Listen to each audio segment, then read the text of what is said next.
özüne mollat bilen şol dagwat ediýär aýal maşgalalar zatlar gabrystana dagwat ediýär. Aha. Şolunam dagwat edende de şonu dilek bermeli, iki maksat baýdy. Dogurja sünnetin tertine aýdýar, bir maksat diýär. Aha. Şonu bar dilek ber diýmeli diýär. Bilen ama Abu Hanifanyň ýoludur diýip iftiralar atýar. Indi şular da mart aýdyp geçer, dogurja aýal maşgalany gabrystana çağırýar. Hemme welaýatlarda aýlanýar, 5 welaýatda hemmede aýlanýar. Men sen aýtýan videoňy gördüm.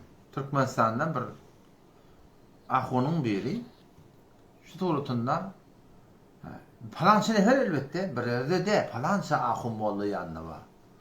Otam onu video atdylar, orta şöyle videonun altına bir topar heleyle du.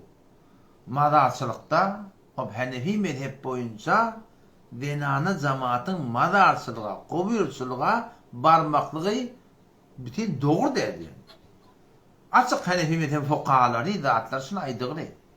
Hanefi mezhebiň fuqahalary dinana mescide girmek doğru edipdir.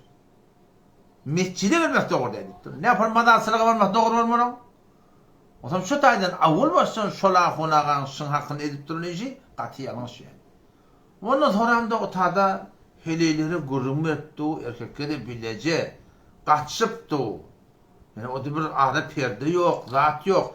53-nji ayet Sure-i Ahzab barda oky. 53-nji ayet Sure-i Ahzab 22-nji paragrafynda. Allah Taala näme diýär? Wa idza sa'altumuhunna mata'a peygamberin ýarallary, peygamberin denanalaryny bir daha soramar bolsaňyz, fas'aluhunna min wara'i hijab, perden izinden soraň. Peygamberin ýarallary ewliya. Peygamberin denanalary da ewliya. İki tarapda cenneti men gatam iswaýtýan. Peygamberin ýarallary cenneti, peygamberin denanalary cenneti. İki taraf cenneti ýary perde bolmaly, ahiraga gurunmerdi hele erkek gaçdyr. Ola hamur günahkarçylyk. O millete bilen ak. Millete düşünşen ak. Kim aýtmaly ona? Ahiraga öşetdi, onu näze aýtmaly ol?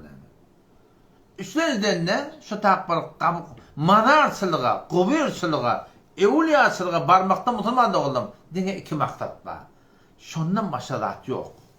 Hanefi mezhebiň özünde Reddul Muhtarda Allama Şamî rahmetullahi aleyh açık aýdypdyr da, yani fakat madarçylyga barmadan iki zat maksat diýipdir. Biri şu yatallara dua etmeklik, bir de kıyamet yaratmaklyk, mundan gaýrysy şu düzgün günahkarçylyk diýipdir. Hanefi mezhep tabi sarahatan Reddul Muhtarda şu iki zat geligdi. Mundan gaýry zat diýipdir, hemme de günahkarçylyk diýipdir musulman dogan. Odam otaryk gabyrçylyga baryp şu tuğratyny aýdyp madarçylyk Hudaý Teala'nın ewliýalary zatlaryny biz inkar salamy ýok. Madarçylyga barmaklyk inkar salamy ýok.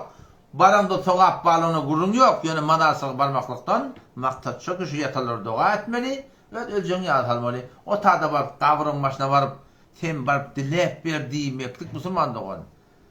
Hanefi mezhep bolan ahunaga adamlar allama gel Hanefi mezhep kitaplaryndan şu aýtýanlaryň diňe birçe rawayetten getirýär.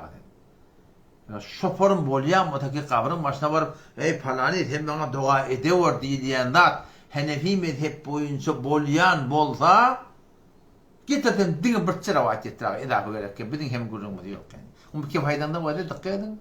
Bu kim haýdanda kim aýlaýandyrlar.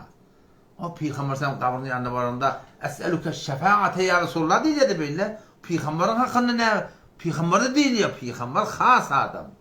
O Medine Munevvere'n gurun, o da oturan yerinde de, şurada baranda es'eluke şefaati ya Resulullah, ya Resulullah kıyamet günü şefaat edeyor deyip, peygamberin doğru evunaydı diye, meçinin taşındaydı ne? O peygamberin ödüne khas, Sıddık'a edilmeye, Faruk'a edilmeye, deniz peygambere ediliyor. O kalan adamları beyle burada, o da yok kabrın duyumunda da. Halaf sünnet musulmanda oğlum, halaf şeriat. Kabrın başına varıp sen bana dilek bir demek de doğru diye.